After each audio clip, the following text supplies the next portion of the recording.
பாதி முடிக்கப்பட்ட ஓவியம். ரியாவுக்கு ஓவியம் வரைவது மிகவும் பிடிக்கும். ஒரு நாள் அவள் ஒரு பெரிய கேன்வஸில் வேலை செய்ய தொடங்கினாள். மலைகளுக்கு மேல் சூரிய உதயத்தை வரைந்தாள்.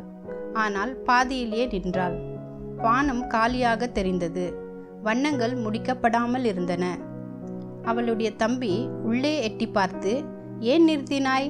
இது இப்படி அழகாக இல்லை" என்றான். ரியா சிரித்துக்கொண்டே பதிலளித்தாள், "இது இன்னும் முடிக்கப்படவில்லை. கொஞ்சம் காத்திரு. அது என்ன ஆகிறது என்று நீ பார்ப்பாய்." அடுத்த சில நாட்களில் அவள் வண்ணத்துளிகளை சேர்த்து கொண்டே இருந்தாள்.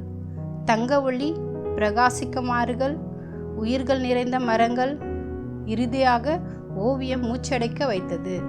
அவளுடைய தம்பி ஆச்சரியத்துடன் பார்த்தான். ரியா மெதுவாக சொன்னாள், "பார்த்தாயா? அது முடிக்கப்படாததால் அது அழகாக இருக்காது என்று அர்த்தமல்ல. அதை முடிக்க நீங்கள் என்னை நம்ப வேண்டும்." அன்றிரவு ரியா தனது பைபிளில் பிலிப்பியர் 1:6 வாசித்து உணர்ந்தாள். கடவுள் என் வாழ்க்கையின் கலைஞர். நான் முழுமை அடையாததாகவே அல்லது உடைந்ததாகவே உணர்ந்தாலும் அவர் என் மீது வேலை செய்வதை நிறுத்தவில்லை.